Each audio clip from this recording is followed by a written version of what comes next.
ہماری جو state apparatus ہے، ہماری جو حکومتی ڈھانچہ ہے، اس میں صلاحیت نہیں ہے، کیپیبلٹی نہیں ہے، یا ولنگنیس ٹو ڈو نہیں ہے؟ کون سا فیکٹر ایسا ہے جس کی وجہ سے یہ ساری ناکامیاں ہمارے حصے میں میں اس پہ عرض کروں کہ دیکھیں جو پچھلا سوال آپ کا تھا اس کا بھی میں جواب دوں کہ کامیابی کیوں نہیں ہوئی. یہاں پہ تقریباً 15 کے قریب بڑے ملٹری آپریشنز ہوئے ہیں، چھوٹے موٹے اور بھی ہوتے رہے ہیں. جو آخری ضرب عضب تھا جو اس کے بعد کافی کامیابی حاصل ہو گئی تھی ہمیں، اوکے، جس میں بہت لوگ مارے گئے، پکڑے گئے، باقی دوڑ گئے اکراس دا بارڈر. اوکے، یعنی آپ کہتے ہیں کہ that was a good success. ہاں جی، بالکل آپ کا جو ہے وہ بالکل ریڈیوس. دیکھیں کہتے ہیں نا جیسے سیکیورٹی جو ہے ہمیشہ سیکیورٹی ایشو ایلیمینیٹ نہیں ہوتے، دے آر ریڈیوسڈ. تو they were reduced to a satisfactory level. Okay, ٹھیک ہے. لیکن پھر ہوا کیا، جیسے میں ایک عرض کر رہا ہوں کہ چونکہ پالیسیز نہیں ہیں، اسٹریٹجیز نہیں ہیں، آربیٹریری ڈیسیجن کرتے ہیں جس کے دل میں آیا. اس کے بعد آپ نے ان سے نیگوسیشن شروع کر دی 2021 میں، اور ہزاروں کی تعداد میں جو دوڑے ہوتے ان کو واپس لے آئے عمران خان کے دور حکومت، جس میں انہوں نے خود بھی بتایا کہ اس میں سے 8-10 ہزار تو آرمڈ فائٹر تھے، ریگولر، مطلب جو یس خود بتا رہے ہیں کہ وہ armed fighter without giving up their arms, ہتھیار نہیں پھینکے، اس طرح ہی ان کو واپس آنے دیا گیا. آپ کو یاد ہوگا کہ سوات میں اور وزیرستان میں بہت بڑے بڑے اس کے اوپر پروٹیسٹ مظاہرے ہوئے تھے کہ جناب ان کو لے آئے ہیں تو آپ you are back to square one. تو یعنی وہ جو آپریشن ضرب عضب سے ہم نے کامیابی حاصل کی تھی، اس کو عمران خان صاحب کی حکومت کے ایک فیصلے نے یہ وہ بالکل آپ دیکھ لیں نا کہ اتنی بڑی تعداد میں آپ واپس لے آئے تو کیا آپ کو دوبارہ زیرو سے کام کرنا پڑ رہا ہے اس کے اوپر.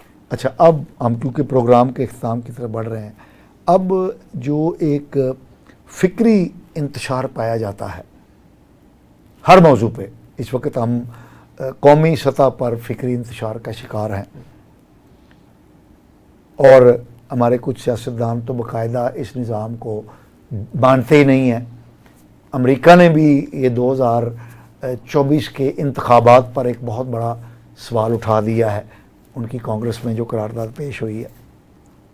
اور ہم یہ جو آپریشن استحکام پاکستان شروع کر رہے ہیں، اس کے بارے میں کہا جا رہا ہے کہ یہ بھی ہے پیجنٹلی چائنیز حکومت کے اشرار پر ہم یہ کر رہے ہیں.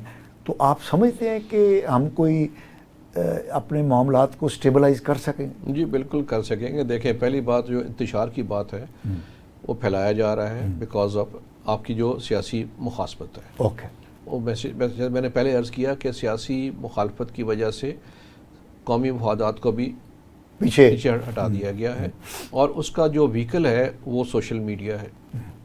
تو اس کے اوپر تو گورنمنٹ قوانین بنا رہی ہے، تو ایک ریگولیشن تو ہونی چاہیے نا کہ جو مرضی آپ اٹھ کے کہہ دیں. دیکھیں آپ یہاں بیٹھے ہوئے تو نہیں کہہ سکتے نا، سوشل میڈیا پہ جو مرضی کہہ دیں، جھوٹ سچ وہ پھیل جاتا ہے، چلنا، تو اس کو روکنا بھی ایک ضروری ہے. نمبر 2 جو امریکہ نے کیا ہے، اس وقت چائنا رائیول نمبر 1 ہے امریکہ کا. جی بالکل، ان کو پسند نہیں ہے کہ ہم سی پیک 2 کریں یا قریب جائیں، تو اس پہ دباؤ کے لیے یہ کام وہاں پہ ہوا ہے.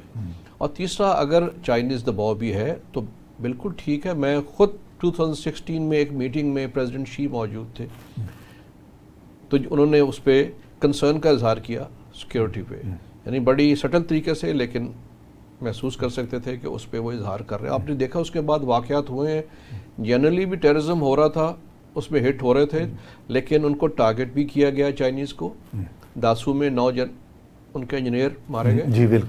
اب بشام میں ہوا ہے، تو چھوٹے واقعات نہیں ہیں، یہ بڑے واقعات ہیں. اس پہ انہوں نے میگنانیمٹی کا مظاہرہ کیا ہے اور ان کو کہا کہ اس پہ آپ بہتر کریں، اس کو تو کرنے کی ضرورت بھی ہے، کیونکہ ہمارا تو مین سٹے ہے چائنا کے سی پیک کے اوپر. ہمارا ایک ہی ٹرسٹ وردی فرینڈ رہ گیا ہے. ہٹ کرنا چاہ رہے ہیں جو مخالفین ہیں، چاہے وہ انٹرنل ہیں چاہے ایکسٹرنل ہے، اس کو ہٹ کرنا چاہ رہے ہیں، تو اس کو دفاع کرنا سب کا فرض ہے.